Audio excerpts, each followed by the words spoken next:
오늘은 신천지 이만희 계시록을 교정한다 27번째 말씀을 증거하겠습니다. 오늘은 일곱 나팔의 심판에 관한 12가지 교리 사기에 대해서 말씀을 드리겠습니다. 일곱 나팔의 심판에 관한 12가지 교리 사기. 첫 번째 이만희 씨의 교리 사기를 말씀을 드리겠습니다. 일곱 인, 일곱 나팔, 일곱 대접, 이 세 가지 시리즈의 종류의 심판이 요한계시록의 세 가지 대표적인 심판입니다. 재앙입니다. 자, 이 세 가지가 어떻게 되는 것이냐? 유재열의 장막 성전에 임한 재앙들이다. 이렇게 말을 하고 있는 것입니다. 이것이 성경적으로 그렇게 해석할 수 있습니까? 전혀 성경적으로 해석을 할 수가 없습니다. 전혀 맞지가 않습니다. 그래서 이제 이만희 씨는 고안해낸 것이 뭐냐면 내가 계시를 받았지. 실상 계시를 받았지. 나만 받았지. 나만 알지. 이렇게 이야기를 합니다. 여러분이 실상 계시 제가 많이 말씀드렸어요. 실상 계시는 그것은 제대로 얘기하면 실성 계시입니다. 아니면은 그것은 교리 사기입니다. 왜 그렇습니까? 아니 어떻게 교리 사기라고 그렇게 얘기할 수 있습니까? 사기는 거짓말이죠. 교리를 거짓말하는 것입니다. 왜 그렇습니까? 예수 그리스도의 부활은 육체적인 부활이 아니고 예수 그리스도의 부활은 영만 부활하셨다. 그리고 영만 부활하셨다고 하는 내 말이 복음이다. 그게 믿는 게 예수 그리스도의 보혈을 믿는 거고 그게 바로 구원이다. 이런 괴이한 이야기를 하는 게 이게 실상 계십니까? 실성 계십니까? 정신 나간 계십니까? 성경적으로 보면 실성 계시가 맞죠. 네. 다른 용어로 쓰면 교리 사기죠. 자, 그러면 이제 그거 빼고 그럼 성경에 있는 대로 일곱 인, 일곱 나팔, 일곱 대접을 그 과천에 있었던 1960년대에 있었던 그 위재열의 장막 성전에 임한 재앙들이라고 그렇게 성경적으로 조금도 안 됩니까? 조금도 그렇게 우리가 해석할 수 없습니까? 네. 물어보시면 어떨까요? 제 대답은 그렇습니다. 전혀 불가능합니다. 절대로 불가능합니다. 자, 그러면 우리가 이제 이분이 쓴 이야기를 보겠습니다. 계시록 성취 때 나타나는 일곱 인의 사건. 계시록 성취 때, 자기 때라는 겁니다. 지금 계시록이 성취가 되고 있대요. 자기 때. 네. 일곱 인의 사건, 일곱 나팔의 사건, 일곱 대접의 사건은 일곱 금 촛대 교회, 일곱 금 촛대 교회는 성경에 없습니다. 아시죠? 네. 일곱 금 촛대는 있습니다. 네. 일곱 교회, 아시아의 일곱 교회는 있습니다. 일곱 금 촛대는 있습니다. 일곱 금 촛대 교회라고 하는 거는 전혀 없습니다. 아무리 눈을 씻고 봐도 전혀 성경에는 없습니다. 이건 이만희 씨의 작품입니다. 네. 유재열의 장막성전을 일곱 금 촛대 교회라. 네. 거기서 일어나는 재앙이 바로 이 세 가지가 그렇다. 새빨간 교리사기죠. 여러분, 이 인의 사건을, 인의 재앙을 보면, 인의 심판을 보면 6장에 나와 있습니다. 그런데 항상 일곱씩 이렇게 일곱 인, 일곱 나팔, 일곱 대접인데요. 특징이 뭐냐 하면 일곱에서 여섯, 앞에서 여섯 가지는 계속 진행이 되는데 7에 가면은 어떻게 되느냐. 7에서 그 다음에 시작이 마지막이 아니라 7이 딱 인을 딱 떼면 그 나팔을 불면 7을 딱 하면 그 다음에는 무엇이 있는가 하면은 새로 시작이 됩니다. 또 1, 2, 3, 4, 5, 6, 7 해서 나팔 7, 일곱 번째 나팔하면 그 다음에 또 1, 2, 3, 4, 5, 6, 7 일곱 대접이 또 이렇게 시작이 됩니다. 자, 그래서 인의 재앙은 6장에 나와 있고 그 다음에 이제 일곱 번째 이는 8장부터 시작이 되죠. 네, 그래서 나팔 하나, 둘, 셋, 넷, 다섯, 여섯 나팔이 8장, 9장 이렇게 나와 있습니다. 다 계시록입니다. 네, 그리고 일곱 번째 나팔 되면 다음 장으로 넘어갑니다. 네, 그래서 이제 대접의 심판으로 시작이 또 되는데요. 이 대접의 심판은 16장에 나와 있습니다. 그렇지만은 이제 그 9장 이후에 18장까지는 다 일곱째 나팔에 관한 이야기다 이렇게 생각하시면 됩니다. 대접의 심판 이야기는 거기에 16장에 집중적으로 나와 있습니다.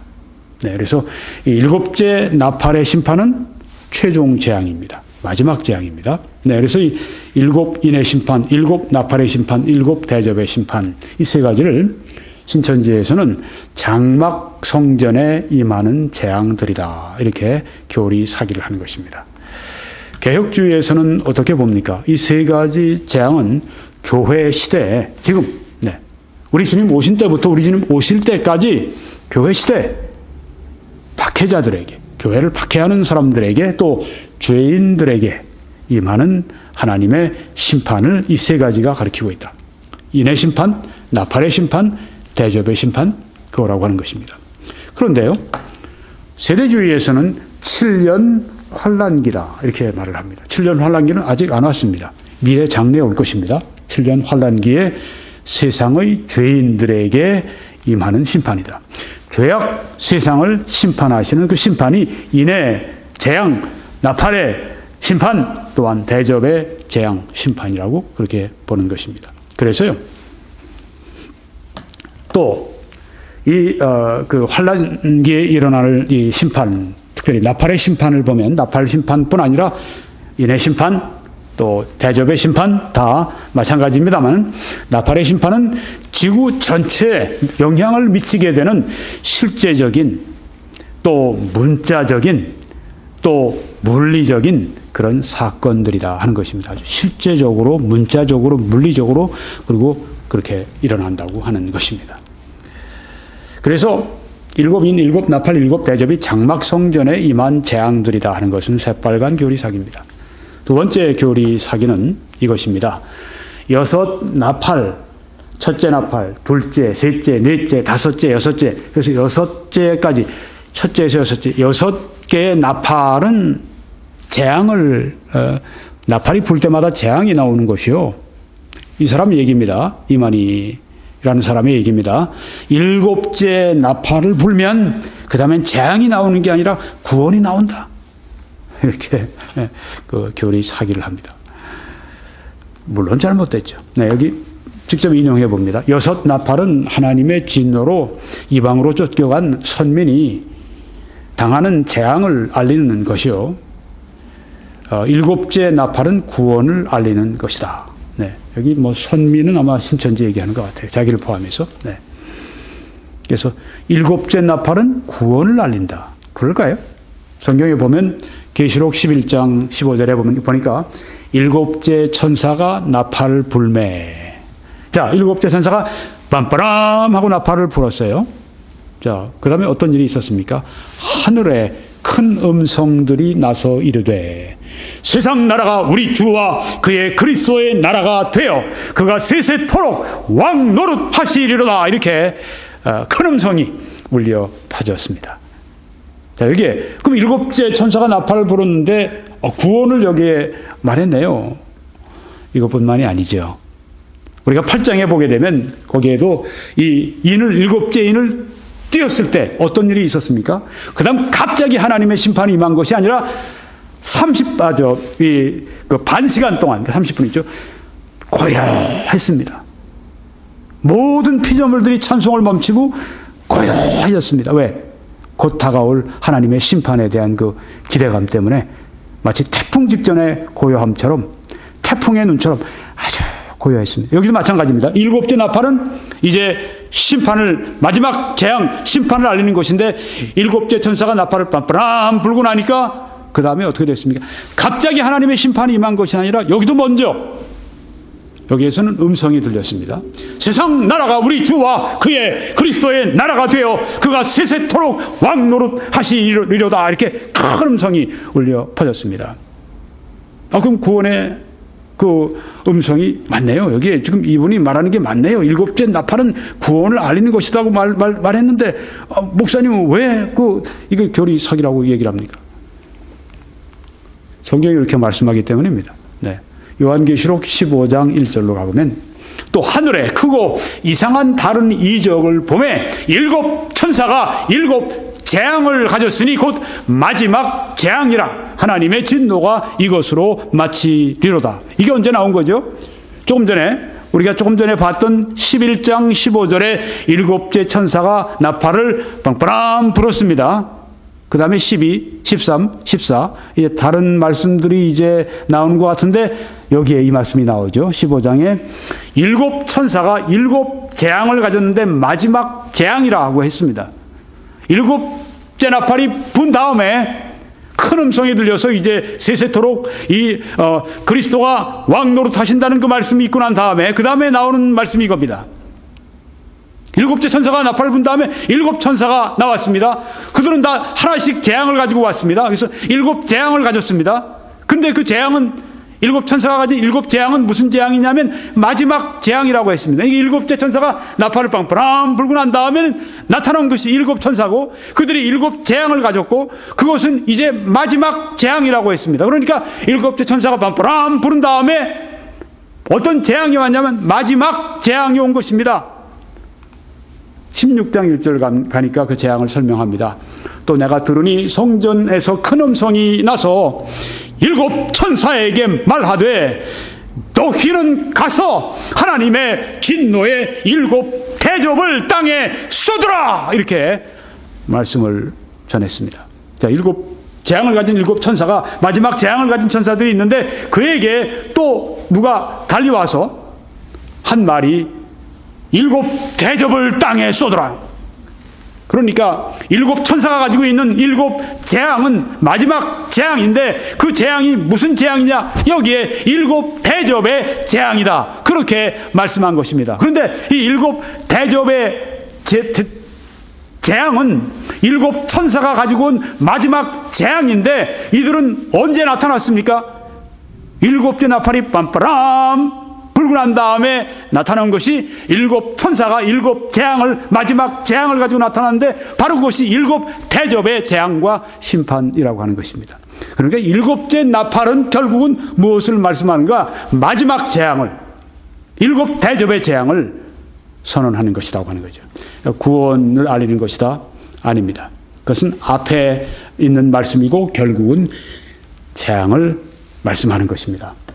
이제 실제적으로 보면 이렇습니다.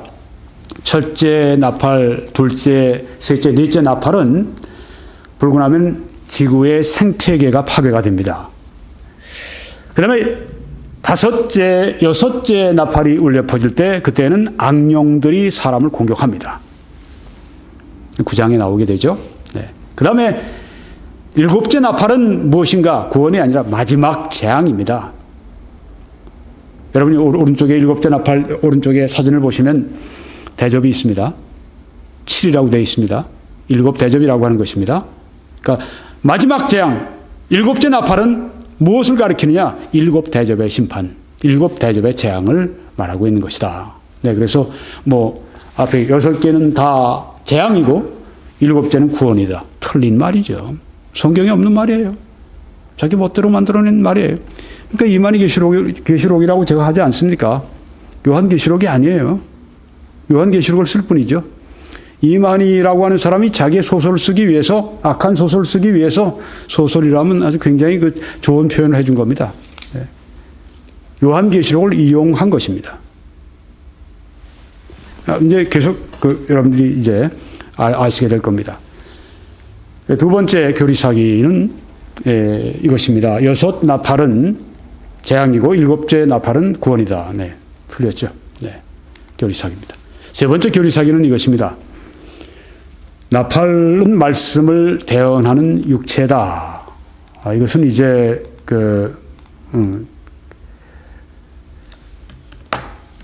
신천지를 말하는 것입니다. 나팔 부는 자는 누군가? 영, 천사라고 말을 합니다. 이만희 씨가요? 네, 물론 사실이 아니죠. 나팔 부는 목적은 무엇인가? 배도와 멸망을 알린다. 이건 이만희 씨 교리를 이제 전달하는 신천지가 이제 뭐 나팔 분다 이런 얘기예요. 네. 자, 그러면 직접 인용을 해보겠습니다. 나팔은 하나님의 말씀을 대언하는 육체요. 육체는 사람을 말하는 것입니다. 신천지, 자기가 신천지를 말하는 것입니다. 나팔을 부는 자는 영이며, 영은 이제 천사예요. 이 사람이 하는 얘기는. 네. 천사들은 일곱 금초대 장막에서, 일곱 금초대 장막은 없습니다. 일곱 금초대 장막, 유재열 장막 성전을 말합니다. 믿음의 씨로 빼낸 성도들을, 네. 신천지를 말합니다. 나팔로 삼아 배도와 멸망의 사실을 알린다. 자기 이야기예요. 네. 성경 뭐 해석은 전혀 상관없어요. 그냥 이만희 씨의 얘기입니다. 이만희 씨의 스토리텔링, 이만희 씨 하는 얘기예요. 네. 전혀 성경과 상관없어요. 네. 혼자 그냥 성경이 이렇게 얘기하는 게 뭐니 전혀 성경과 상관없어요. 네. 이만희 씨 얘기예요. 그렇게 여러분이 아시면 됩니다. 그래서 이런 얘기를 이 사람이 하고 있구나. 네, 이거 뭐 다 여러분이 외실 필요 없어요. 이런 얘기를 저 사람이 하고 있구나. 네, 저러면서 사람들을 홀리고 저런 사람들 저렇게 미혹하고 그렇게 하고 있구나. 저런 거 얘기하는데 사람들이 홀리고 미혹되고 가는구나. 자, 이게 본문 말씀 보겠습니다. 계시록 8장 1절에 내가 봄에 하나님 앞에 일곱 천사가 서 있어 일곱 나팔을 받았더라고 했습니다. 이 일곱 나팔의 심판의 의미는 무엇입니까? 첫째, 죄의 심판입니다. 둘째는 사탄의 패배를 또한 말씀하고 있습니다. 또 세 번째는 성도의 정당함이 입증이 됩니다. 순교의 피를 흘렸던 그분들 하나님께서 공의로 갚아주시고, 그래서 성도들의 정당함이 입증이 되고, 또한 그것은 예수 그리스도가 높임을 받으시는 그런 의미가 일곱 나팔에 네 가지 의미가 있다고 하는 것입니다. 네, 무슨 뭐 배도와 멸망이니 이만희 교리를 전하는 전혀 성경과 상관이 없는 얘기를, 네, 성경이 그렇게 얘기하는 것처럼 꾸며가지고 사람들로 하여금 성경 말씀이 계시받은 말씀이 이렇다고 속이는 것입니다. 제가 오늘 58번째 이 말씀을 증거합니다. 여러분도 들으셨습니다. 58번 하면 시간적으로 보면 1시간씩 넘어요. 보통 어떤 건 뭐 1시간 45분도 있고, 그러니까 60시간 이상 좋게 넘어갔습니다. 저는 이 말씀 준비하는데 보통 15, 20시간씩 그 이상 준비합니다. 한 20시간 잡고요. 그러니까 1000시간이 훨씬 넘습니다. 뭐 책 읽고 뭐 한 시간 뭐 훨씬 넘죠. 왜 모르겠어요. 이만희 씨 그 속을 제가 왜 모르겠어요. 몇 번씩 들어갔다 나왔죠. 왜 몰라요? 이만희 씨가 저 같은 사람은 절대 상대하면 안 돼요. 왜? 속을 다 아니까. 네, 거짓된 걸 제가 다 아니까. 이 책을 하나하나 다 그냥 제가 해서 오늘 보십시오. 이 저자라고 하는 사람이 쓴 게 잘못된 거 제가 다 집어내지 않습니까? 네. 일곱째 나팔이 무슨 뭐 구원을 선언하니 성경에 그런 게 어디 있어요? 성경이 무지하니까 지금 그런 얘기를 하는 것입니다. 이단 교리를 만들어 사람들을 속이려고 해도 제대로 하려고 그래야지. 그것도 몰라요. 모르고 또 속이는 거예요. 속고 속이고. 이만희 씨 나 같은 사람 만나면요, 저 같은 사람은 이만희 킬러입니다. 왜요? 아니까. 형사들이 조직폭력배들 대할 때 그 조직폭력배 킬러 아닙니까? 속속들이 알잖아요. 그 조직을. 아주 강력계 형사들은. 우린 검사 입장이에요. 이만희 씨 같은 사람, 저 같은 사람 만나면 큰일 납니다. 아주 진짜 큰일 나요. 법정 같은 데서 만약에 저하고 변론한다면 큰일 나죠. 이런 사람은. 큰일 나죠. 세 번째 교리 사기는 이겁니다. 나팔, 말씀 대언하는 육체니, 나팔 부는 자는 영이니, 나팔 부는 목적은 배도와 멸망 알림이. 새빨간 교리 사기입니다. 네 번째, 이제는 첫째 나팔의 심판에 있는 말씀인데요. 네 번째 교리사기는 우박은 하나님의 진노의 말씀이고 불은 심판하는 말씀이고, 이 뭔 다 이만희 교리를 말하는 겁니다. 네, 이만희 씨가 가르친 교리, 이만희 교리입니다. 네. 땅, 수목, 풀은 장막 성전 사람들이다. 네, 이런 얘기예요. 네, 아주 소설인데, 이만희 소설인데 보겠습니다. 이만희 씨가 한 말이, 우박은 하나님의 진노가 담긴 말씀이고, 이거 이만희 교리입니다. 불은 심판하는 말씀이고, 이만희 교리입니다. 땅과 수목과 풀은 7 금초대 장막 성도들을 의미한다. 그러니까 이만희 교리가 장막 성도들을 태운다. 그래서 해를 입힌다. 뭐 이런 그 이야기를 좀 하고 있는 거예요. 네. 뭐 심각하게 듣지 마십시오. 거짓말하는 거 심각하게 듣지 마세요. 네. 이런 거짓말도 있구나. 네.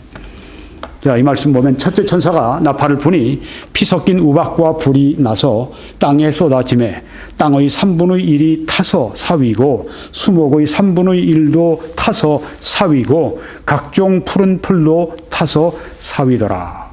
이렇게 말씀했습니다. 제가 이 말씀은 벌써 이 요한계시록 강의할 때, 개혁주의와 세대주의로 본 요한계시록 강의할 때 자세하게 개혁주의와 세대주의 그 입장으로 제가 말씀을 드렸습니다.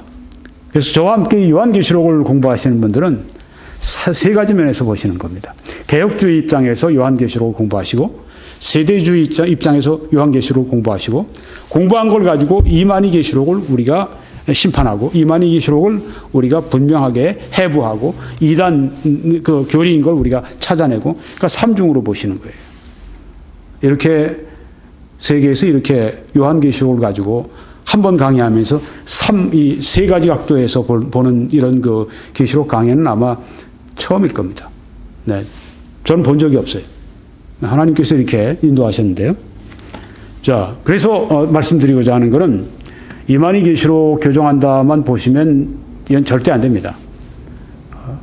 다시 돌아가셔서 요한계시록 강의 그걸 꼭 빠진 거 있으면 꼭 여러분이 보시고, 한 번 보지 마세요. 여러 번 보세요.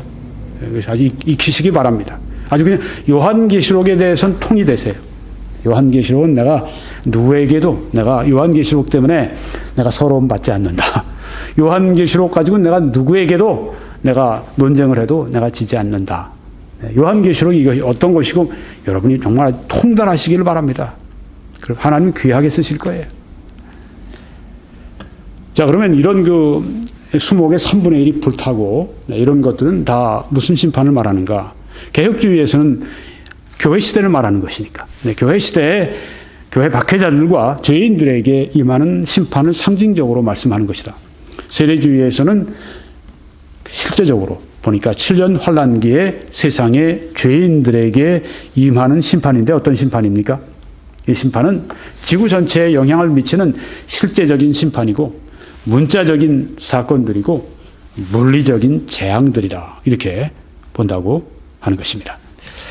네 번째 교리사기. 우박은 하나님의 진노의 말씀이고 불은 심판하는 말씀이고 땅, 수목, 풀은 장막성전 사람들이고 교리사기입니다.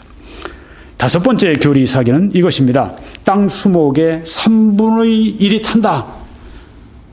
이것은 장막성전 사람들 3분의 1이 상처를 입는 것이다. 이렇게 또 이야기를 합니다. 네. 순 장막성전 이야기예요. 요한계시록은, 이만희 계시록은 장막성전 이야기.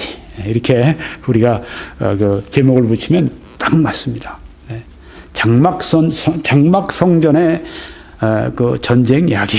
이렇게 얘기하면 됩니다. 보십시오. 이만희 씨 한 얘기를 보십시오. 땅과 수목이 각각 3분의 1씩 타서 사윈다는 것은 배도한 성도들 3분의 1이 진노의 말씀으로, 그러니까 이만희 교리로 심령의 상처를 입는다는 의미다. 네. 여기 지금 땅과 수목은 뭐라고요? 그 장막성전 사람들이다. 3분의 1은 뭐라고요? 문자적이다. 3분의 1 맞다. 자, 땅과 수목은 비유적으로 해석하고 3분의 1은 문자적으로 해석하고, 네, 편의에 따라서 원하는 엿장수 마음대로 해석을 하는 것입니다. 네. 비유적으로 해석하는 것도 아니고 문자적으로 해석하는 것도 아니고 그냥 편의적 해석법이 바로 이만희 씨의 해석법인 걸 아시기를 바랍니다. 14만 4천도 마찬가지죠. 14만 4천 숫자 14만 4천 딱 맞아. 숫자적이다. 14만 4천이 누구냐? 유대인에게서 나왔다고 성경에 말씀했으니까 문자적으로 하면 유대인인데 그게 아니라 신천지 14만 4천이지 비유적으로 또 해석합니다. 어떤 장단에 맞춰서 하는 건가요? 편의적인 장단에 맞춰서. 이게 이만희 해석입니다. 성경에 보니까 땅의 3분의 1이 타서 사위고 수목의 3분의 1도 타서 사위고 각종 푸른 풀도 타서 사위더라고 했습니다. 자, 여기에 이런 것들은 교회 시대에 박해자들과 죄인들에게 임하는 심판을 말하고 있다는 말씀입니다. 그렇지만은 세대주의에서는 땅 3분의 1이 타는 것이다. 또 땅에 있는 수목의 3분의 1이 타는 것을 말한다. 또 각종 푸른 풀이 타는 것을 실제적으로 성경이 말씀하는 것이다. 이렇게 본다고 하는 것입니다. 그래서 땅 수목의 3분의 1이 타는데 그 장막성전 3분의 1이 그 사람들이 그 마음의 심령의 그 이만희 교리 때문에 상처를 순위 새빨간 교리사기죠. 6번째 교리사기는 둘째 나팔의 심판에 나와 있는 것입니다. 보시면은 산은 장막성전이다. 불 붙는 산이 이제 하늘로부터 내려오고 떨어지고 그렇게 하는 것이 바다로 들어가고 그런 것이 나오는데 그 산은 장막성전이다. 영적 산이다. 또 이렇게 얘기를 합니다. 네. 불 붙는다고 하는 것은 진노의 말씀으로 심판을 받는다는 것이다. 이만희 교리로. 네, 그 말입니다. 바다에 던진다고 하는 것은 세상으로 버림받는다는 것이다. 또 어떻습니까? 역시 장막성전 이야기인 것을 알 수가 있습니다. 물론 성경과는 전혀 상관없는 이야기입니다.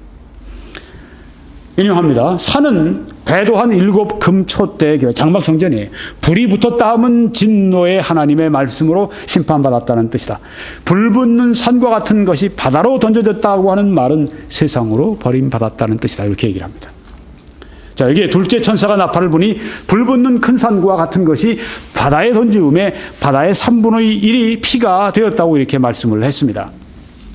바다 가운데 생명 가진 피조물들의 3분의 1이 죽고 배들의 3분의 1이 깨어지더라 했습니다.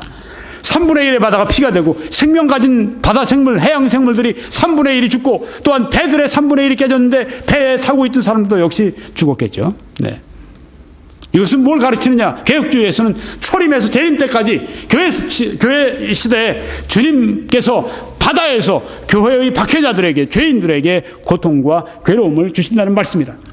그렇지만 세대주의에서는 아니 불 붙는 큰 산 같은 것이 하늘에서 떨어져서 바다로 이제 들어가 풍덩 빠졌다고 하는 것은 이건 하늘에 뭔가 소행성 같은 것이 떨어져서 이렇게 된 것이다. 여러분이 보시는 이 오른쪽에 달 바로 옆에 중앙에 있는 것이 소행성, 옆에 있는 것도 소행성입니다. 굉장히 이 소행성들이 큽니다.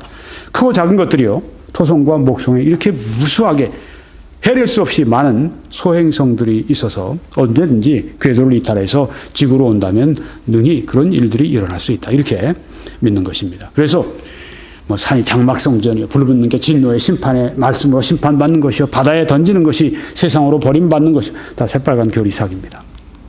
7번째 교리사기는 이렇습니다. 바다의 3분의 1 피가 되고 생물의 3분의 1이 또 배들의 3분의 1이 다 죽고 깨지고 이런 것 장막성전 3분의 1이 피해를 입는다. 거짓된 것이죠. 바다에 인용하겠습니다. 바다의 3분의 1이 피가 되는 것은 7금초대 교회가 세상에 속하게 되자 그곳에서 나오는 말씀 3분의 1에 멸망자의 교훈이 섞여서 죽은 교리가 된다는 뜻이다. 이런 얘기를 하고 있어요. 본문의 바다 생물은 7금초대 장막의 지교회 성도들을 말한다. 바다 생물이 장막 성전의 지교회 신도들이랍니다.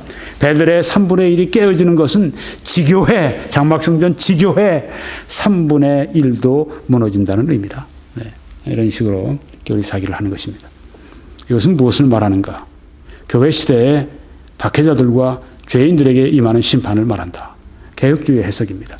세대주의는 이것은 실제적으로 불 붙는 산과 같은 것이라고 그랬으니까 산은 아니고 소행성이 떨어져서 바다의 3분의 1이 피가 되고 해양 생물의 3분의 1이 파괴되고 배들의 3분의 1이 파괴되는 실제적인 사건, 재앙을 말한다. 이렇게 보는 것입니다. 상징적으로 보면 개혁주의 해석이 맞아요. 문자적으로 보면 세대주의 해석이 맞습니다. 이만희 해석은 설 자리가 전혀 없어요. 7번째 이 교리사기 잘못된 것입니다. 이제 8번째 교리사기는 셋째 나팔의 심판에 담겨 있는데요. 쑥 별이 있죠. 장막 성전 출신의 니골라 당이다. 또 이렇게 이야기를 합니다. 아주 상상력도 풍부합니다. 하기야 뭐 장막 성전 이야기 하자면 그거로 다 하자면 이렇게 어려운 일도 아니에요. 그렇죠? 다 이렇게 꿰서 맞추면 되는 거니까. 여기 인용합니다. 별은 7 금초대교회 장막 성전 출신으로서 멸망자들과 하나가 되어 당을 지은 육체를 말한다. 그의 무리를 계시록 2장에서는 니골라 당이라 하였다. 지멋대로. 성경에 보면은 셋째 천사가 나팔을 부니 횃불같이 타는 큰 별이 하늘에서 떨어져 강들의 3분의 1과 여러 물샘에 떨어지니, 아까는 그 불붙는 큰 산 같은 것이 바닷속으로 떨어졌습니다. 하늘에서 떨어져서 바닷속으로 들어가서 큰 파장을 일으켜서 전 세계 바다에 해양 생물이 3분의 1이 죽고 그런 그 재앙이 있었는데, 이번에 오는 이것은 횃불같이 타는 큰 별입니다. 해도 달도 아니고 별입니다. 큰 별인데 지구의 대기권에서 타버립니다. 그래서 여기에 뒤에 불꽃놀이 배경처럼 불꽃으로 돼서 쫙 퍼집니다. 그런 것들이 세계의 강들의 3분의 1과 여러 물샘에 떨어집니다. 이 별 이름은 쑥이라, 별 이름이 쑥이라고 했습니다. 물들의 3분의 1이 쑥이 되매 쓰게 됐다는 말입니다. 그 물들이 쓰게 됨을 인하여 많은 사람이 죽더라, 이렇게 말씀을 합니다. 이 말씀은 무엇인가? 개혁주의에서는 교회의 박해자들은 땅과 바다뿐 아니라 강물과 물샘, 민물이죠. 이 민물에서도 괴로움을 받는다고 하는 그 말씀을 상징적으로 성경이 말씀한 것이다. 세대주의에서는 어떻게 봅니까? 이건 지구 전체에 영향을 미치게 되는 실제적인, 문자적인, 물리적인 사건들입니다. 그러니까 큰 별이 떨어져서, 큰 별이 이제 대기상에서 이제 마찰을 일으키면서 이제 불타면서 불꽃이 되어서 세계의 3분의 1의 물에 영향을 미치게 되는 사건이다. 쑥이라고 하는 것은 쓴맛, 독, 죽음, 이렇게 성경에 쓰여졌습니다. 구약에는 쑥이 8회 나오고 신약에는 쑥이 한 번 나옵니다. 여기 나옵니다. 이 별 이름은 쑥이라. 이 쑥은 독, 죽음, 아주 안 좋은 의미죠. 성경에 이렇게 쓰였습니다. 예레미야 9장 15절에 보니까 만군의 여호와 이스라엘의 하나님께서 이와 같이 말씀하시니라. 보라, 내가 그들 곧 이 백성에게 쑥을 먹이며 독한 물을 마시게 하고, 이렇게 말씀을 했습니다. 쑥을 먹이고 독한 물을 마신다는 이 말씀은 무슨 뜻입니까? 바벨론이 침략해서 이스라엘 사람들을 죽이고 이스라엘 사람들을 포로로 잡아가는 것을 여기 쑥과 독한 물로 비유로 말씀을 하신 것입니다. 예레미야는 지금 바벨론이 침공하기 직전에 이스라엘 백성들에게 안타깝게 그렇게 하나님께 돌아오라고 회개를 역설했던 그런 선지자였었죠. 예레미야를 통해서 하신 말씀이 그것입니다. 내가 그들 이스라엘 백성에게 쑥을 먹이며 독한 물을 마시게 한다. 바벨론이 침략해서 바벨론으로 하여금 이스라엘 백성들을 무자비하게 죽여버리고 또한 남은 자들을 포로로 끌어가도록 그렇게 하나님께서 이들의 죄에 대해서 심판하신다고 하신 말씀이, 쑥을 먹인다, 독한 물을 마시게 한다. 이런 심판을 여기에 말씀하신 것입니다. 그들과 그들의 조상이 알지 못하던 여러 나라 가운데 그들을 흩어버리고 진멸되기까지 그 뒤로 칼을 보내리라 하셨느니라. 무서운 말씀이죠. 하나님께서 포로로 끌려간 다음에도 거기서 잘 살도록 하시는 것이 아니라 그 뒤로 칼을 보내서 그들이 또 죽게 하겠다는 그 말씀을 여기에 얼마나 무서운 그런 이 말씀입니까? 여러분, 이 성경이 이게 옛날 책입니까? 이 성경 말씀이 역사상 이루어지지 않습니까? 그렇죠? 예언이 공부가 중요한 것입니다. 예언이 성경의 25%가 예언입니다. 그리고 예언학자들은 성경의 25%가 예언인데 25% 예언 가운데 지금 거의 절반 정도가 이루어졌다고 그래요. 어떻게 이루어졌습니까? 역사의 시공상에서 이루어진 것입니다. 그래서 우리는 이 성경을 어떤 면에서 역사책이에요. 역사를 미리 얘기한 책이니까. 칼을 보내겠다고 말씀하셨어요. 얼마나 하나님께서 진노하셨는지를 알 수가 있습니다. 그도 보내신 다음에도 칼을 보내시겠다고. 너는 이같이 말하라. 예레미야가 이스라엘 백성들에게 여호와의 말씀에 사람의 시체가 분토같이 들에 떨어질 것이며 사방팔방에 온 들녘에 새까맣게 사람의 시체가 깔려 있습니다. 추수하는 자의 뒤에 버려져 거두지 못한 곡식단 같이 되리라. 추수단들이 널려 있는 것처럼 이렇게 사람들이 죽어간다는 말씀입니다. 무서운 심판을 여기에 말씀하셨습니다. 주 여호와의 말씀이니라.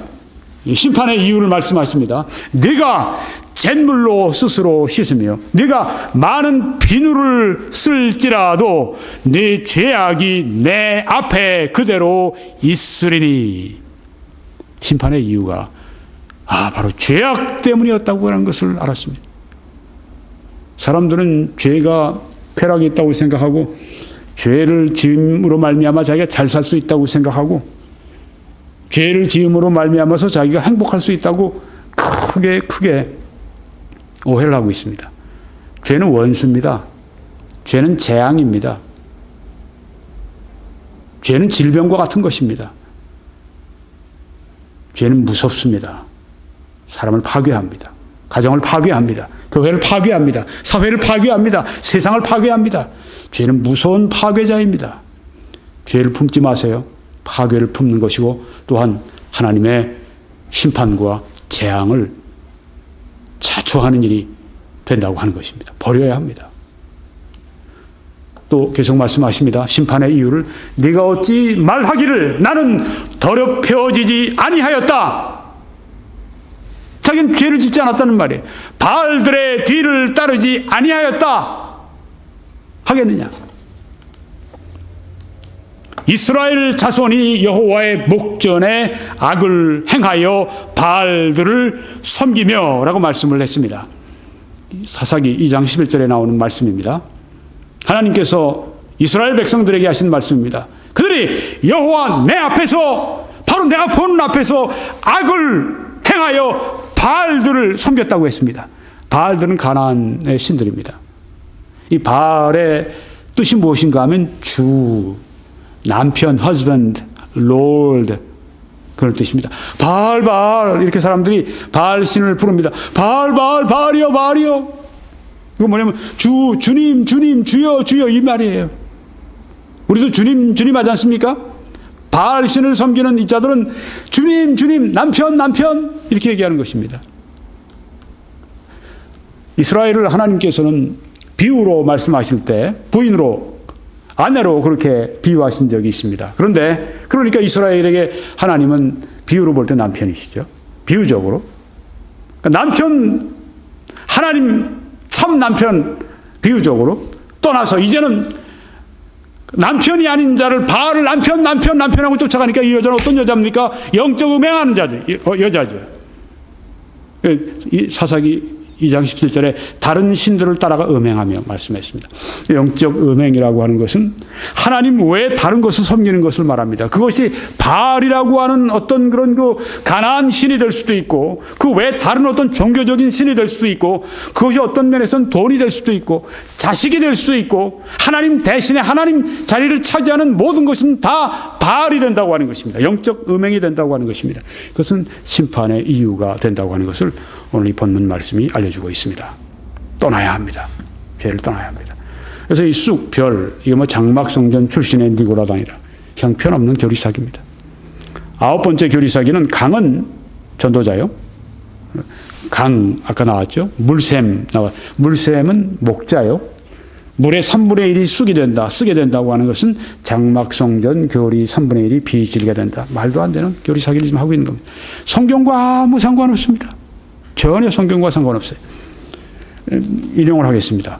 영적인 강은 강이 영적인 강으로 또 바뀌었어요. 전도자들, 물샘은 목자, 물들의 3분의 1이 쑥이 되었다는 것은 장막에서 나오는 하나님 말씀 3분의 1의 비진리가 섞였다는 말이다. 성경과는 아무 상관없는 거 보십시오. 강은 또 뭐가 됩니까? 비유로 전도자가 됩니다. 물샘은 비유로 목자가 됩니다. 근데 물들의 3분의 1은 또 문자로 바뀌었어요. 3분의 1이다. 이렇게 얘기를 하는 것입니다. 편의에 따라서. 네. 본문 말씀 보겠습니다. 셋째 천사가 나팔을 부니 횃불같이 타는 큰 별이 하늘에서 떨어져 강드로의 3분의 1과 여러 물샘에 떨어지니 이 별 이름은 쑥이라. 물들의 3분의 1이 쑥이 되매 그 물들이 쓰게 됨을 인하여 많은 사람이 죽었다고 했습니다. 네. 물들이 없을 때, 물이 나빠질 때 많은 사람이 죽게 됩니다. 이렇게 죽었다고 성경에 말씀을 했습니다.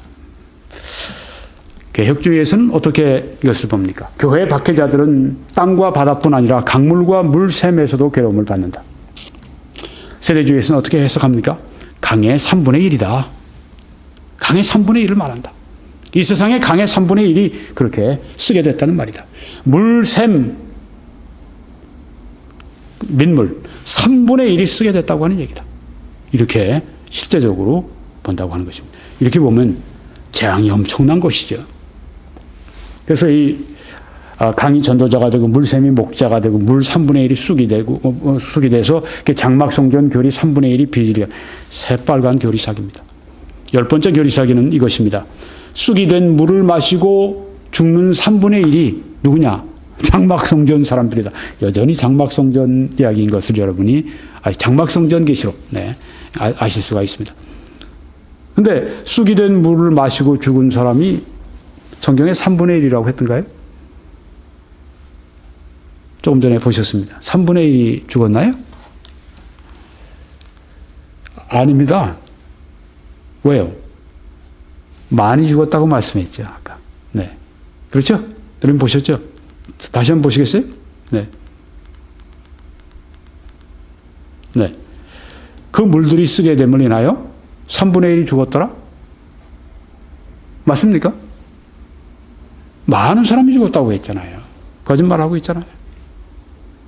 거짓말을 계속하다 보니까 이것도 거짓말로 보였던가 봐요.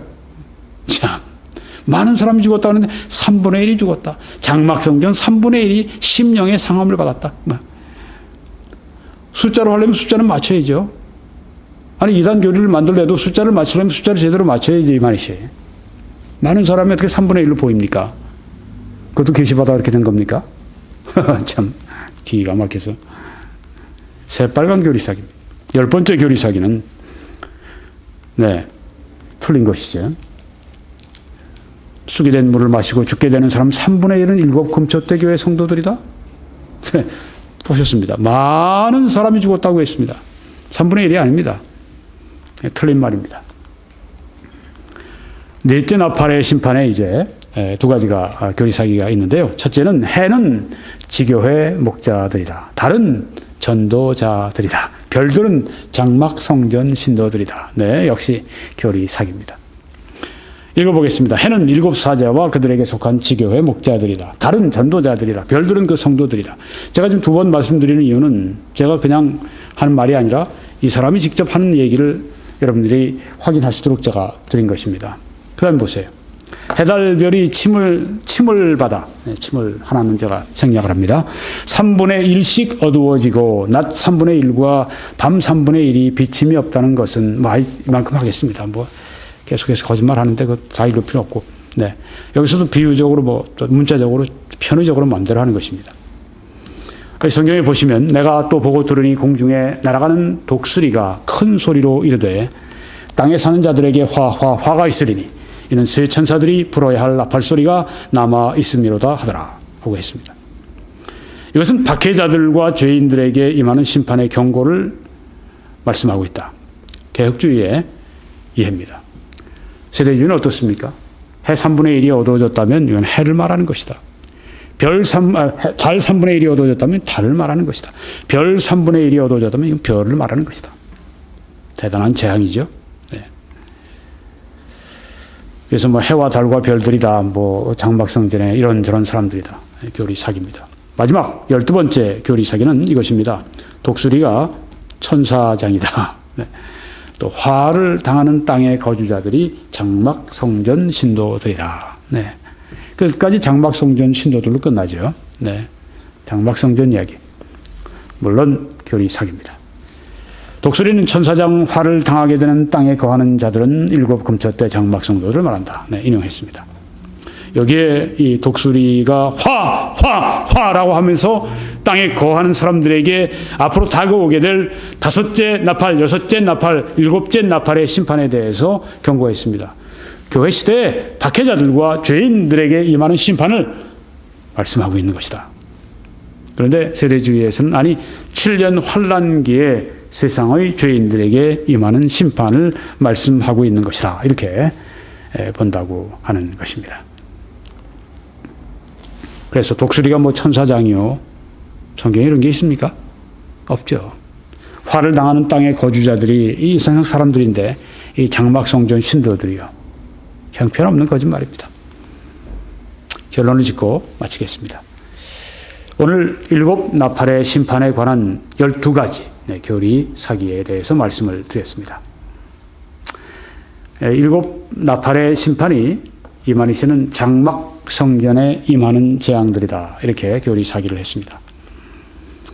개혁주의에서는 일곱 나팔의 심판은 교회 시대의 박해자들과 죄인들에게 임하는 심판을 말씀하고 있다. 세대주의에서는 7년 환란기 세상의 죄인들에게 임하는 심판을 말씀하고 있다.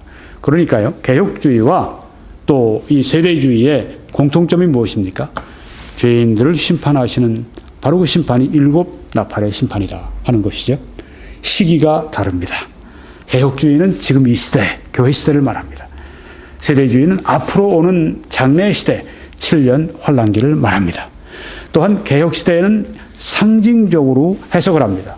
그런데 세대주의는 문자적으로 성경에 나오는 문자 그대로 일어날 것을 믿고 있습니다. 오늘 이렇게 해서 신천지 이만희 계시록을 교정한다 27번째 말씀을 마치겠습니다. 이제 21church.com에 오셔서 다른 메시지들을 시청하실 때 하나님의 크신 축복이 함께 하시기를 기도합니다.